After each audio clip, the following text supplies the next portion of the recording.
مولانا محمد علی جوہر، مولانا شوکت علی گوہر کون ہے؟ مولانا حفظ الرحمان سیوہاروی، عطا اللہ شاہ بخاری کون ہے؟ یہ سب کے سب کون ہے؟ ہمارے یہ اسلاف و اکابر تو ہیں، ہمارے یہ آباء و اجداد تو ہیں جنہوں نے ہندوستان کی ماضی و حال اور مستقبل کو سنوارا ہے۔ بہت خوب، ماشاءاللہ، نعرہ تکبیر، نعرہ تکبیر، علماء دیوبند۔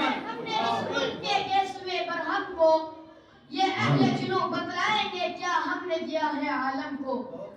پھر بھی ہم سے سوال کیا جاتا ہے کہ ہندوستان میں تمہارا مستقبل روشن کیسے ہو؟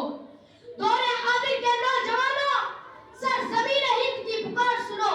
ہاں ہاں مجھے یاد ہے، تمہارے یہ اسلاف و اکابر نے ہمیں عزت و حرمت کا تاج پہنایا ہے، میری گردن سے طوق غلامی کو اتارا ہے، تمہارے یہ آبا نے ہمیں جنت نشاں بنایا ہے، لال قلعہ کی عظمت دی ہے، قطب مینار کی بلندی عطا کی، تمہارے ہی شہنشاہوں نے ہمارے سینہ گیتی کو تاج محل کے حسن و جمال سے سنوارا ہے۔ مگر تھے تو وہ آبا ہی تمہارے، تم کیا ہو؟ تھے تو وہ آبا ہی تمہارے، تم کیا ہو؟ ہاتھ پہ ہاتھ دھرے منتظر فردا ہو۔ تم ٹیپو سلطان کی اولاد ہو، مگر تم میں جرأت و بصالت نہیں ہے۔ تم شاہ اسماعیل شہید کے لاڈلے ہو، مگر تم میں وہ جذبہ اطاعت اور نبی سے عشق و محبت نہیں ہے۔ تم شیخ الہند کے فرزند ہو، مگر تم میں وہ خلوص و للہیت کی فراوانی نہیں ہے۔ تم شیخ الاسلام کے سپوت ہو، مگر تم میں عبادت کی قابلیت نہیں ہے۔ تم عطا اللہ شاہ بخاری کے جانشین ہو، مگر تمہاری زبان میں وہ طلاقت نہیں ہے۔ پھر تمہارا مستقبل روشن کیسے ہو سکتا ہے؟ تمہیں عزت و سربلندی کیسے مل سکتی ہے؟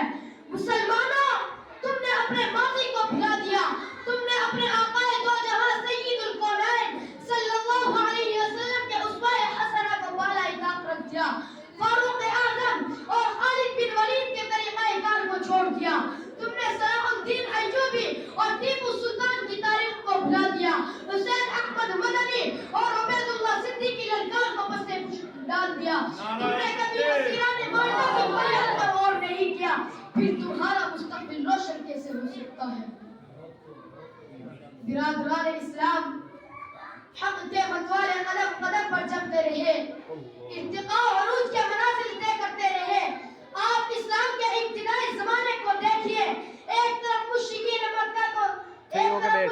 مکہ سے لڑائیاں اور منافقین مدینہ کی ریشہ دوانیت تھی، دوسری طرف یہود و نصاروں کی خفیہ سرگرمیاں اور کسر و کسرہ کی دھمکیاں مل رہی تھی، مگر اس کے باوجود صحابہ کرام آگے بڑھتے رہے، دشمنوں کا شکست فاش دی، کسر و کسرہ کے سلطنت کے برشچے اڑا دیے، یہود و نصارہ کو دلیل و خار اور مشرکین مکہ کو ہزیمت سے دوچار کیا، اور فتح و نصرت کا علم لہراتے ہوئے افریقہ کے صحرا و بیابانوں اور اندلس کے پہاڑوں تک پہنچ گئے، جن کے بارے میں بارگاہوں نے کہا ہے، دو نیم ان کی ٹھوکر سے صحرا و دریا، دو نیم ان کی ٹھوکر سے صحرا و دریا، سمٹ کر پہاڑ ان کی ہیبت سے رائی۔ یہ غازی یہ تیرے پر اسرار بندے، یہ غازی یہ تیرے پر اسرار بندے، جنہیں تو نے بخشا ہے ذوق خدائی۔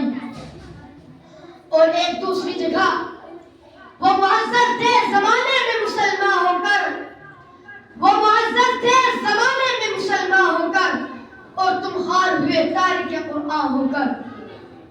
برادران اسلام، آپ اسلامی تاریخ کا مطالعہ کیجئے، اس کے اوراق کو کنگھال کر دیکھیے کہ وہ کون سی طاقت تھی جس نے صحرائے عرب میں ہلچل مچا دی تھی، وہ کون سا اصول تھا جس نے ضلالت و جہالت اور شرک و کفر کے اندھیروں میں سعادت و ہدایت کا چراغ روشن کیا تھا، وہ کون سا دستور تھا جس نے عرب کے بدوں کو نجوم ہدایت بنا دیا، وہ کون سا نسخہ کیمیا تھا جس نے صحابہ کرام کو دنیا کا قائد و راہبر بنا کر امامت و قیادت اور حکومت و سیاست کے میدان کا بھی شہسوار بنا دیا، وہ کون سی طاقت تھی جس نے مٹھی پر مسلمانوں کو ہزاروں پر اور ہزاروں کو لاکھوں پر فتح و نصرت عطا کیا تھا، جن کی صدائے تکبیر سے دشت و جبل بھی گونج اٹھے تھے، جنہیں دیکھ کر سمندروں نے بھی راستہ دے دیا، صحرا و جنگل کے درندوں نے بھی راستہ چھوڑ دیا۔ اقبال مرحوم نے کیا ہی خوب کہا ہے، دشت تو دشت ہے دریا بھی نہ چھوڑے ہم نے، دشت تو دشت ہے دریا بھی نہ چھوڑے ہم نے، بحر ظلمات میں دوڑا دیے گھوڑے ہم نے۔ ملت اسلامیہ کے نوجوانوں، وہ ایمان کی طاقت تھی، وہ آسمانی قانون تھا، وہ ربانی دستور تھا، وہ قرآن کی اطاعت اور رسول کی فرما برداری کا کرشمہ تھا۔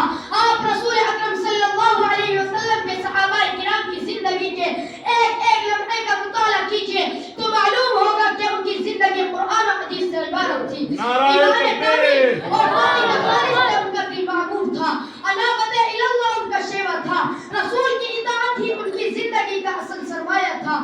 تبھی تو رفتار زمانہ ان کی ہم جولی اور گفتار وقت ان کا ہم آہنگ اور ہم خیال تھا۔